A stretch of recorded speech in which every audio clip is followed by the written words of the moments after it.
Hello everybody, welcome back to Science Academy. So in this video we will discuss about the vector model of atom and LS coupling. Okay, so before starting this, you can see my previous lectures about Larmor precision and space quantization, so that you will understand this topic better. Okay, and see the video completely, and if you like this video, then please share and subscribe to this channel. Okay, so before starting the video, I will describe some important points about the electron spin. Okay, so actually what is the spin, and some formulas related to the spin. Okay, so what happens, the relativity correction, okay, that is made by Bohr and Sommerfeld. Okay, that is called Bohr-Sommerfeld's relativistic correction, and this is the quantum theory of elliptic orbits. Okay, and it actually has two major drawbacks. Okay, the two drawbacks are, the first one is Sommerfeld's relativistic correction could not applied for the spectral lines of a multi-electron atoms. Okay, that is only explains the spectral lines for hydrogen like atoms, that is we call them as a single electron atoms, like all the alkali spectra. Okay, like sodium, potassium. Okay, these have the outer valence shell electron is only one, so these are called single electron atoms, and the spectral lines can be explained for them, not for the multi electron atoms. Okay, the second drawback is that it failed to explain the anomalous Zeeman effect. So the question is, what is anomalous Zeeman effect? Okay, so anomalous Zeeman effect is the splitting of the magnetic lines. Okay, splitting of the atomic spectral lines into 4, 6 or more connections or more components when the light source was placed in an external magnetic field.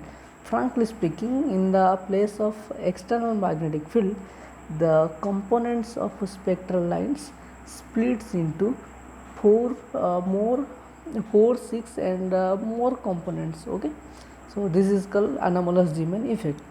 So in order to remove this drawbacks, okay, the drawbacks that can be removed by Goldsmith and Uhlenbeck in 1925. Okay, so they proposed that an electron must be looked upon a charged sphere. Okay, this is the sphere like charge, and this is the spinning about its own axis. The electron must be spinning about its own axis, and it have some intrinsic spin angular momentum, that is inbuilt, its inbuilt property. Okay, intrinsic spin angular momentum, that is S, and the spin magnetic dipole moment, that is denoted by the mu s. Okay, so we can say that the spin is the intrinsic character or intrinsic angular momentum of an atom or of an electron. Okay, so if we find that the spin angular momentum vector S, the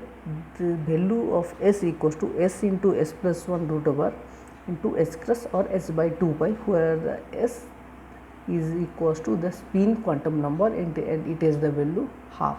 Okay, very important. Next, the Z component of spin angular momentum, that we call it as Sz, the value of Sz equals to ms h cross.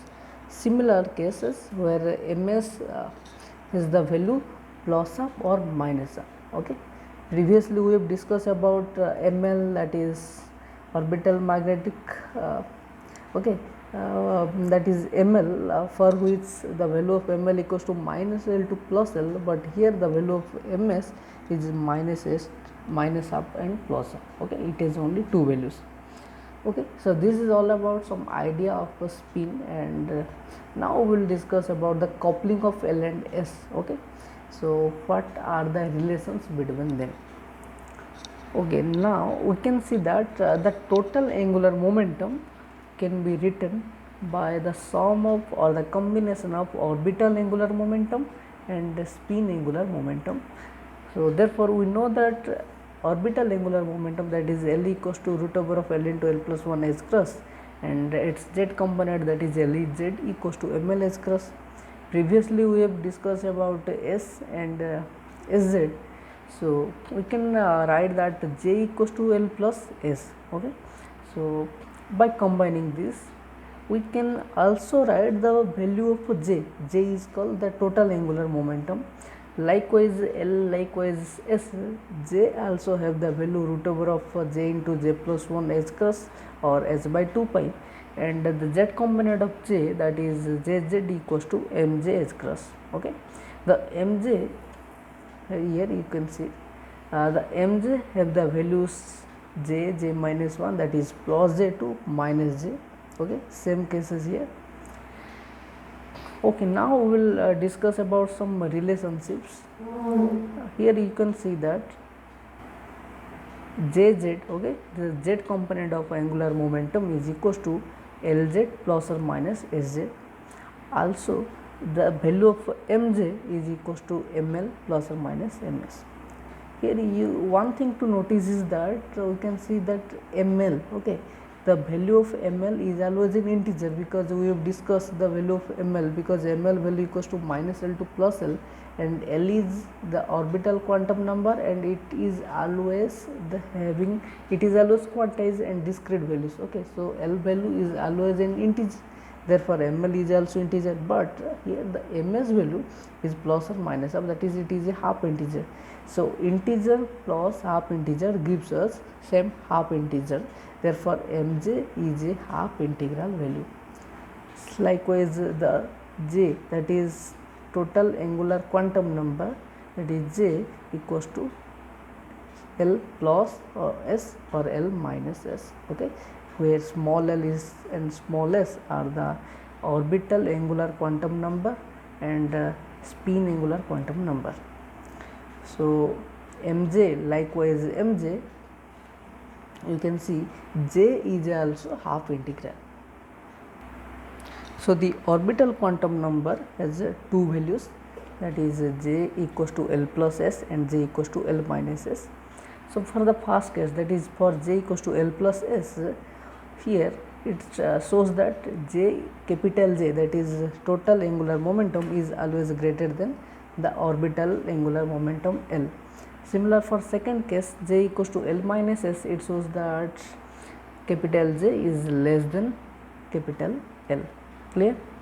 So here there are the two ways in which L and S can combine to form J. Okay, and we have shown you in the vector model.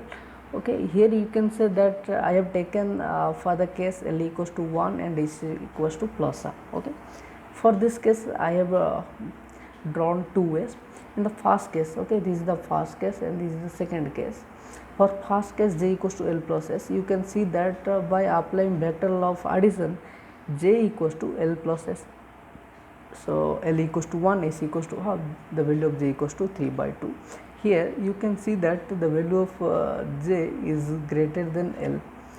But in the second case, j equals to L minus s, so here L is greater than s, and putting the value L equals to 1, S equals to half, 1 minus half gives the value of j, that is half. So here the j has two values, that is 3 by 2 and 1 by 2. Clear? Therefore we can say that the angular momentum of the atomic electron, okay, that is L and S, they integrate or they interact magnetically, because there is the presence of magnetic field. So they interact magnetically, okay, and this is known as what? Spin orbit interaction. So again explaining that angular momentum of the atomic electron L and S, that is orbital quantum, orbital angular momentum and spin angular momentum, interact magnetically, and this is known as spin orbit interaction. Okay, so actually after the interaction they exert torques on each other. Okay, in the previous lecture I have said for Larmor precision, here also the torque is creates, and the torque they exert each other. So the internal torques do not change the magnitude. Okay, the internal torque do not change the magnitude of L and S, but causes them to precede around their resultant value J. Okay, so the L and S precede around uniformly about the resultant J. Here from the figure you can see that the S is preceding about its orbit for an atom. Here is an atom, okay, and its angular momentum vector L also precedes in space. So both S and L by vectorically they precede around the J, okay. So this is the value of J, that is total angular quantum number. In this way this quantize in the space, okay. So here you will apply the resultant value of J, okay. So J square equals to L square plus A square plus 2 Ls cos Ls. So cos Ls, here L dot L comma S is the theta, that is the value, the angle made between the L and S, okay. So from this cos Ls equals to J square minus L square minus S square divided by 2 Ls, clear. So putting the value of J, L and S and squaring them, okay, here the cos L comma S we get the value, that is J into J plus 1 minus L into L plus 1 minus H into H plus 1 divided by 2 L into L plus 1 root over into S into S plus 1 root over. Here the numerical and denominator part of H cross get cancelled, okay. So this is called the vector model of one electron atom, that is a single electron atom, okay. So it is some features like it enables us to explain the various features that Bohr-Sommerfeld theory could not able to explain, that is fine structure of spectral lines, similarly anomalous Zeeman effect and hyperfine structure like this, okay. So this is about LS coupling, okay. So in the next lectures we will closely describe about the LS interaction.